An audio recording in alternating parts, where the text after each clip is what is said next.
සංචාරක අධ්‍යයන පාඨමාලාවන් ඇතුලේ සංචාරක සේවා පිළිබඳ කතා කරද්දී උණවට්නට හිමි වෙන්නේ සුවිශේෂ තැනක්. ඒ මෙතෙක් සංචාරක අමාත්‍යාංශයේ අවධානය යොමු නැති සංචාරක සේවා විවිධාංගීකරණය කිරීමේදී උණවට්න සතු වන විභවතාවයන් සාකච්ඡා කිරීම. විශේෂයෙන්ම මේ ඈත දිස්වන ජංගල් බීච් ලෙස හඳුන්වන මෙම මුහුදු තීරය දෙස බැලීමේදී ඔබට පේනවා පුංචි රූදර්ශයක් මේ කඳු ගැටය. මේ එක්ක ත්‍රාසජනක සංචරණ කටයුතු නැත්නම් අපි කියන මවුන්ටන් ක්ලයිම්බින් ඇති කරන්න විශාල විභවතාවයක් තියෙනවා. හැබැයි මේ පිළිබඳව රජය හෝ ක්‍රියාකාරකම් වශයෙන් එම ක්‍රීඩාවේ නියුක්ත වෙන පිරිස් මේ ප්‍රදේශයේ ආශ්‍රිතව එම කටයුතු කිරීම දක්නට ලැබෙන්නේ නැහැ. ඒ වගේම රටවටකොට මහමුද තිබ්බට මහමුද විශාල සම්පත් ආකාරයක තෝතැන්නක් වුණත් ඒ මත්ස්‍ය සම්පත හා මත්ස්‍ය අධ්‍යයනයන් හා විසිතුරු මත්ස්‍යයන් පිළිබඳ කතිකාව ගාල්ල දිස්ත්‍රික්කයෙන් ආරම්භ වෙලා නැහැ.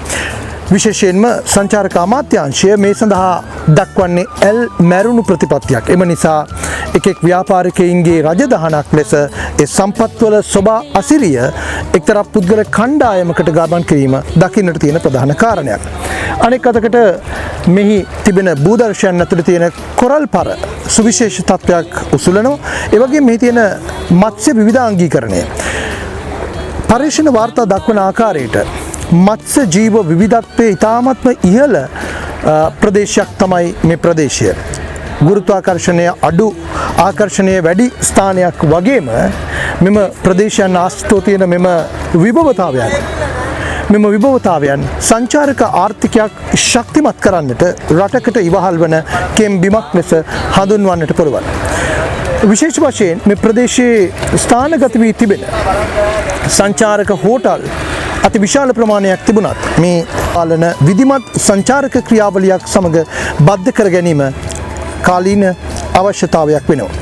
උණවට්න වගේම ගාල්ලේ බීකයෙන් එහා පැත්තට ගත්තම තියෙන හියාරිය, කොට්ටව, කන්නලිය, දෙදියගල, නාකියදිනිය හා සිංහරාජය කියන එක රේඛාවක් මත වැටී තිබෙනා වූ ගිරි ශිඛරයන් සහ වනාන්තර ව්‍යුහයන් සංචාරක ආර්ථිකයත් එක්ක බද්ධ කර ගැනීමට රජයට හැකියාව තිබේදී ඒ සියල්ල පෞද්ගලික ධන කුයරීන්ගේ ආදායම් උත්පාදන මාර්ග බවට පත්වමින් රටේ ආර්ථික දායකත්වය ඉතාමත්ම අවම අගයකට ගෙනීම ලොකු ප්‍රශ්නයක්. ඒ නිසා සංචාරක අධ්‍යයනයේ යෙදෙන කවරකුවත් මෙම ප්‍රදේශයේ තුළ සංචාරක සේවා වර්ධනය කිරීමේදී තිබෙන විවිධ උපායමාර්ගික අවස්ථාවන් සහ සංචාරක ආර්ථික විවිධාංගීකරණයට තිබෙන අවස්ථාවන් පිළිබඳව අධ්‍යයනය කළ යුතුයි.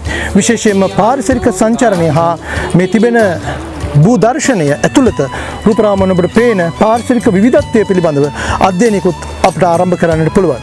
හැබැයි මේවා හුදෙක්ම වාර්තා වැඩසටහන් වලට නොයසේ නම් පන්ති කාමරයක සිදු කරන අධ්‍යයනයන් සඳහා පදනම් නොවන ප්‍රායෝගික වැඩසටහන් බවටත් රාජ්‍ය සහ රාජ්‍ය ප්‍රතිපත්ති අධ්‍යයනාංශයකට ඒකාබද්ධ වෙච්ච වැඩසටහන් බවට පත්විය යුතුයි. ඒ නිසා රෝහණ විශ්වවිද්‍යාලය රාජ්‍ය ප්‍රතිපත්ති අධ්‍යයනාංශයේ ආචාර්යවරුන් වශයෙන් අපේ වගකීමක් තිබෙනවා මෙම සොබා අසිරිය ආර්ථික දායකත්වය පිළිබඳ රාජ්‍ය ප්‍රතිපත්ති සම්පාදනය කිරීමේදී ප්‍රතිපත්තිමය අධ්‍යයනාංශයක දායකත්වය රාජ්‍ය ව්‍යුහයට එකතු කරන්නට. ඒ නිසා එම සත්කාරක මෙහෙවරේ සංචාරක අධියරෙහි එක් අන්දරයක් තමයි ඔබට ගේන්නේ. ඒ තමයි රෝමත්සල සහ උණුමට්න ආශ්‍රිත සංචාරක විභවතාවයන් පිළිබඳව. ඒ නිසා සොබා අසිරියෙන් පිරි ශ්‍රී ලංකාවක අරුත්බර හෙට දිනයක් වෙනුවෙන් ජාතික ආර්ථිකය සවිමත් කිරීම සඳහා රාජ්‍ය ප්‍රතිපත්ති අංශයේ දායකත්වයක් ලෙස තවත් රූපරාමු කීපයකින් ඔබව හා දොඩමළු වන්නට අප කැමැතියි. බොහොම ස්තුතියි. ආයුබෝවන් වේවා. පන කපන්නෝ කළුවර කැටයම් කරුවෝ කලා ශිල්ප දියුණු කරන විස්කම් දරුවෝ